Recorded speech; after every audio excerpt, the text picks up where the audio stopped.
Ok, pour vous, qu'est-ce qui fait qu'un animé est réussi? Le bruitage, le doublage, la musique, le rythme. Très franchement, un bon animé se résume par son animation. Il y a juste à voir les stats de Demon Slayer, 18 millions de téléspectateurs pour chaque épisode. Même One Piece depuis Onigashima est en croissance. Et ça, c'est en grande partie grâce au travail des studios d'animation. Mais bref, oublions tout ça, parce qu'aujourd'hui, on va parler de Blue Lock, un animé de sport qui s'est fait bombarder de critiques à cause de son animé qui, au début, était comme ça et a fini comme ça. Et ça, on va le voir tout au long de cette vidéo.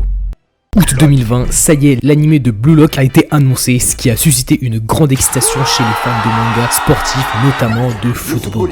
Et ce fut donc le studio 8-Bit, connu pour son adaptation de Tensei Shitara, qui a pris la charge de l'animation pour garantir une qualité visuelle dynamique, intense et idéale pour représenter les matchs et les émotions des personnages. Le directeur de production, c'est Tetsuaki Watanabe, qui a réalisé l'anime avec une bande-son immersive composée par Jun Murayama. La première saison, elle commencera le 8 octobre 2022 avec 24 épisodes divisés en deux cours. La première partie se concentre sur la sélection initiale au Blue Lock, introduisant le concept de striker ultime. Et la deuxième partie va explorer les défis complexes comme les matchs en 3v3 et les confrontations individuelles. Et la popularité est immédiate. Dès sa sortie, Blue Lock a captivé ses spectateurs grâce à ses scènes de matchs intenses, ses personnages charismatiques et son approche psychologique unique du sport. Et ce qui est cool, c'est que contrairement aux animés sportifs classiques comme Captain Tsubasa ou Haikyuu, Blue Lock il met l'accent sur l'individualité, l'ego et la quête de perfection personnelle avec un cadre compétitif extrême. Mais ce qui est encore mieux, c'est que grâce à sa diffusion sur des plateformes d'animé comme Crunchyroll et Netflix, l'anime il a touché un large public, principalement pendant la Coupe du Monde de 2022, ce qui a renforcé sa réputation parce que pendant cette période, des joueurs japonais comme Kaoru Mitoma ont évoqué l'inspiration qui tirait de Blue Lock. L'équipe japonaise a même utilisé des éléments symboliques qui rappelaient la philosophie de la série. Et bref, l'anime se termine en beauté et tout le monde est impatient de voir la saison 2. Et c'est en mars 2023 que sort son trailer et qui sera centré sur l'arc U20 Japon du manga, où les joueurs de Blue Lock affronteront l'équipe nationale des moins de 20 ans. Et c'est là que les choses